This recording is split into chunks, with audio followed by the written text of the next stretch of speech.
There was a report from Wrestlenomics this week about morale among WWE employees fading fast in a story titled WWE Employees Benefits and Raises Limited as Record Financial Performance Rewards Shareholders and Executives.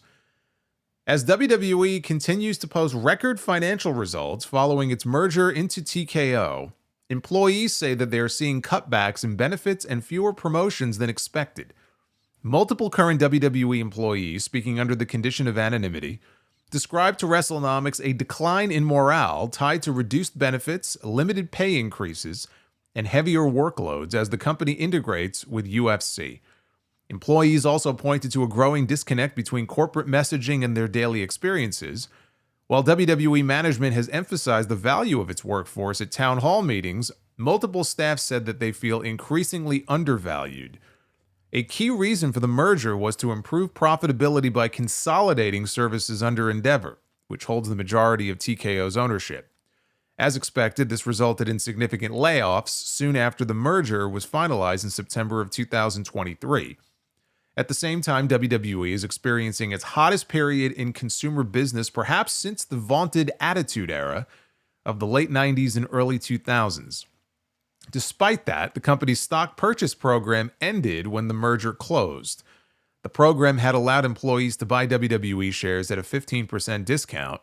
Since the merger was completed, the stock price has climbed more than 50% over the past 18 months, meaning that employees lost access to a benefit that would have allowed them to invest in the company's growth at a discounted rate.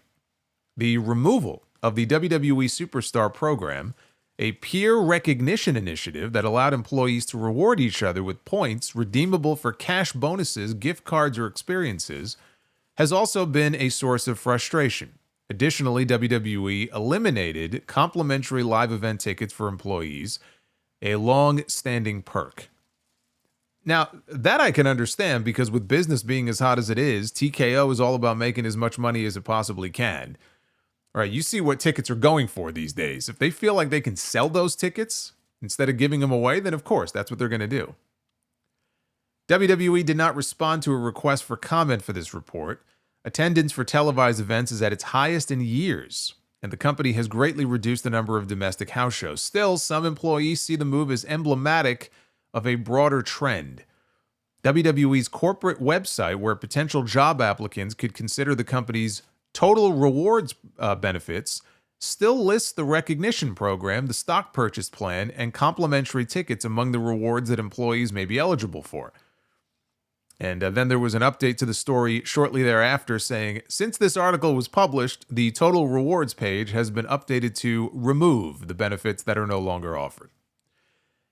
Meanwhile, WWE and TKO management have publicly touted a strong financial outlook. WWE's new $5 billion 10-year streaming deal with Netflix took effect in January to remarkable fanfare.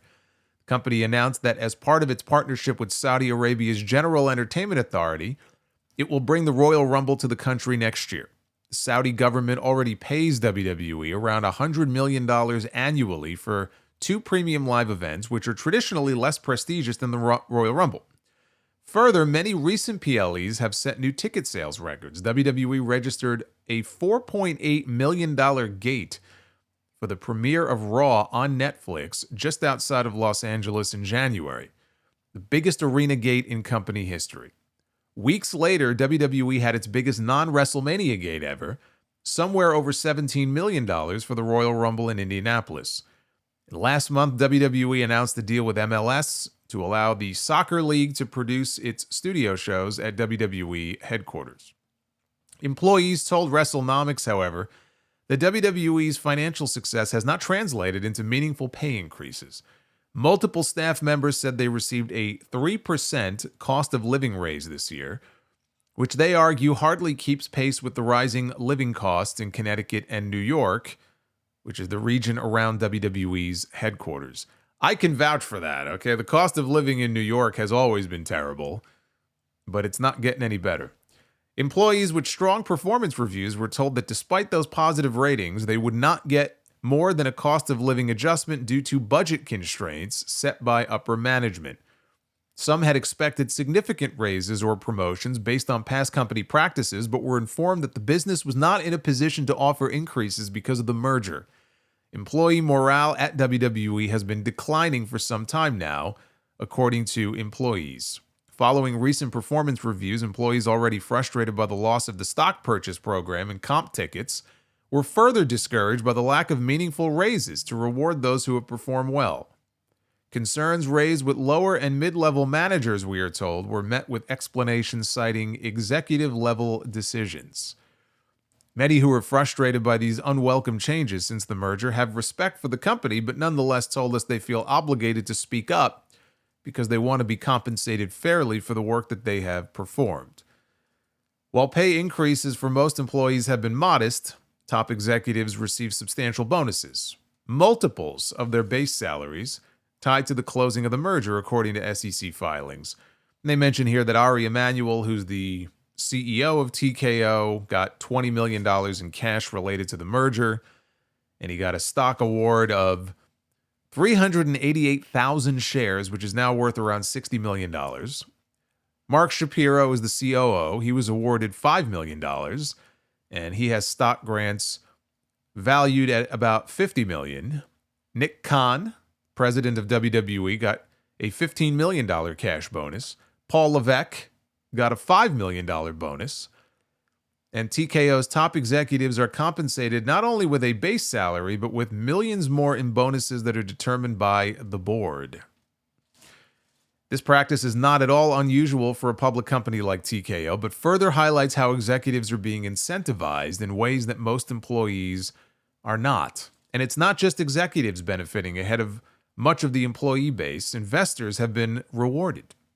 And then it gets into the stock buyback program and all of these other things. And some employees are concerned that as TKO expands, acquiring Endeavor assets like the Professional Bull Riders League, WWE staff will be expected to take on even more work without additional compensation and dwindling benefits. TKO executives have publicly discussed the possibility of entering professional boxing as well. And that is true. Mark Shapiro just said the other day, in fact, that they are close to an agreement with the Saudis on the creation of a new boxing league. So the Saudis would bankroll it.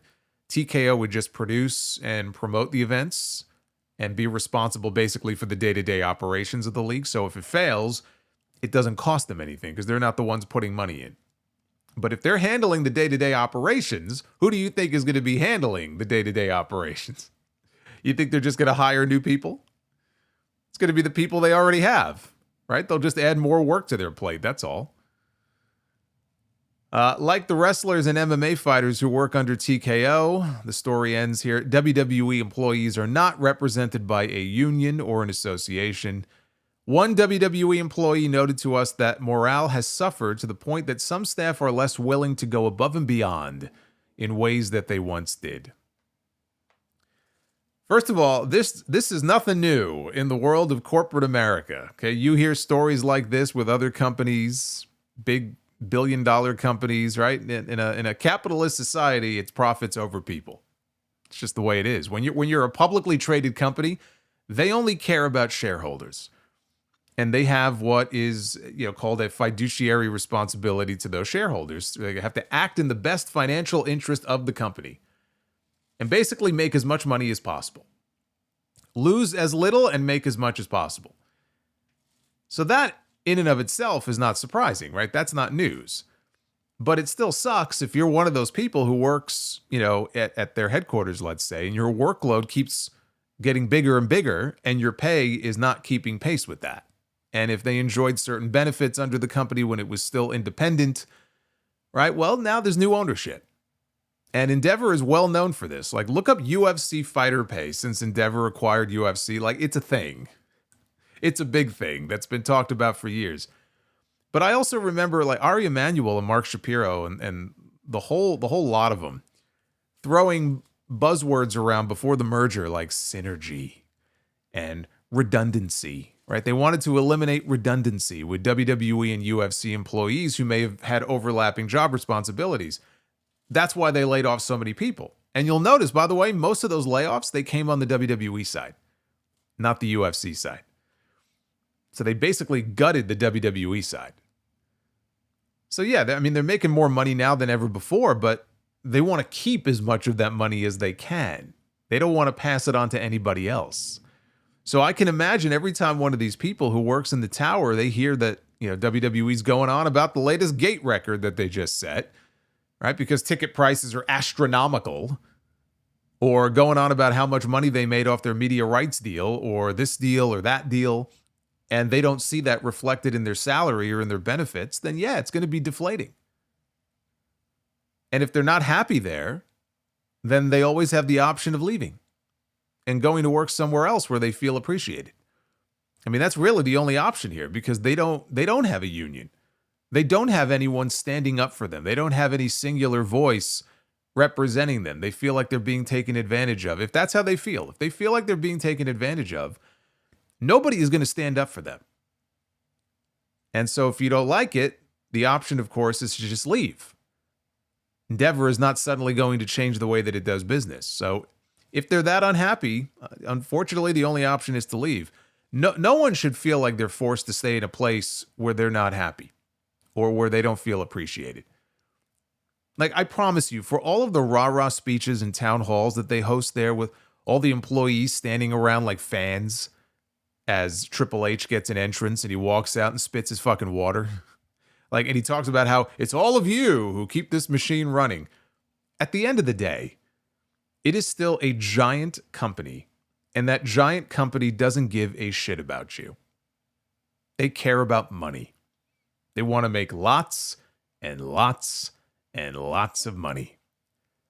And if a few people are upset that they can't get free tickets anymore, and their bonuses are only 3% and not 10%, they don't care, because they don't have any incentive to change the way they do business. People tagged me in a video the other day of some guy, he made it on TikTok, I guess, talking about how WWE's greed is going to prove to be their downfall. Right? Mainly because they're pricing hardcore fans out of most of their events these days when it comes to tickets. And he was saying how, eventually business will begin to fade and they're going to have, they will have chased away all of those diehard fans and the company will collapse. That's the word he used. It's going to collapse. I agree that it's pure greed and they're pricing people out, right? They're pricing families out of a lot of these shows. They do it because they can, and they can get away with it because they're still able to sell those tickets. Supply and demand. If the demand is there, they have no incentive to reduce the cost of these shows. I agree with that. And it sucks. But the idea that it's going to be the collapse of WWE, that's ridiculous. WWE at this point is almost too big to fail. And that's not really what the phrase means. It has more to do with financial institutions, not wrestling companies. But I'll use it anyway because it's more or less true. I can't say that WWE will never, ever fail, right? If business starts to decline and their media rights deals expire and they don't get renewed, right? They're under new ownership now. Here today, gone tomorrow. Anything can happen. But what is the likelihood of that happening, right? Very, very slim. WWE is not going to collapse. Business is up right now. Business will go back down at some point, but they have weathered storms far worse before, when they were a lot smaller than they are now. But it really does. It really feels like the company is too big to fail. Their greed may be what eventually causes the bubble to burst, but it won't collapse the company. When push comes to shove, these same employees complaining right now, they'll just be the first ones on the firing line the next time TKO talks about the need to cut costs. And the train will roll on like it always does.